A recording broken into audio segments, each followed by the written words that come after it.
Indian two திரைப்படத்தோட பிரம்மாண்டமான இசை வெளியீட்டு விழாவில் கமல்ஹாசன் என்ன பேசியிருக்காங்கன்னா, எங்கேருந்து இந்த கதையை ஆரம்பிக்கிறதுன்னு தெரியல, இதுதான் நம்ம நிலமை. என்கிட்ட கதை ஃபஸ்ட் டைம் கதை சொல்ல வந்தார் சங்கர். அப்போ நான் அந்த பண்ணலை.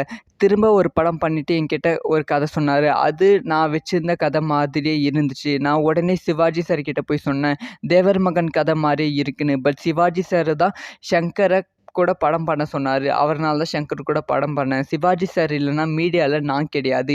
இந்தியன் ஒன் படத்தோட மொத்த பட்ஜெட்டும் இந்த ஃபங்க்ஷனோட மொத்த பட்ஜெட்டும் ஈக்குவலான பட்ஜெட் அப்படின்னு சொல்லியிருக்காங்க.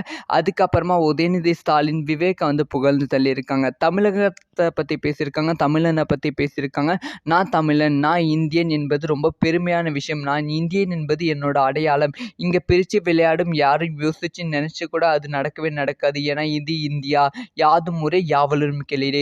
நாம் எப்போதுமே வந்தவரை வாழ வைப்போம். தமிழனுக்கு எப்போதுமே அமைதி காக்க வேண்டும் என்று தெரியும். எங்கே இருக்க வேண்டும் அங்கே வந்து அமைதியாக இருப்பாங்க. எங்கே பொங்கணுமோ அங்கே நல்லாவே பொங்குவாங்க. தமிழன் இந்தியாவுக்கு தலை தாங்கக்கூடாது என்பதே ஸ்ருதி மனசு வச்சிருந்தா நான் இப்போவே தாத்தா தான். நான் வேஷம் கிடைக்காம சாப்பிடாம இருந்திருக்கேன். அந்த ஞாபகம் தான் இப்போ எனக்கு இந்த எனர்ஜி இருக்க காரணம் அப்படிங்கிற விஷயத்த சொல்லியிருக்காங்க. ஸ்ருதிகாசனை கலாய்ச்சிருக்காங்க. do not do anything that you are ashamed to admit in public அப்படிங்கிற ஒரு பயங்கரமான வரிகளோட முடிச்சிருக்காங்க தன்னோட ஸ்பீச்சை.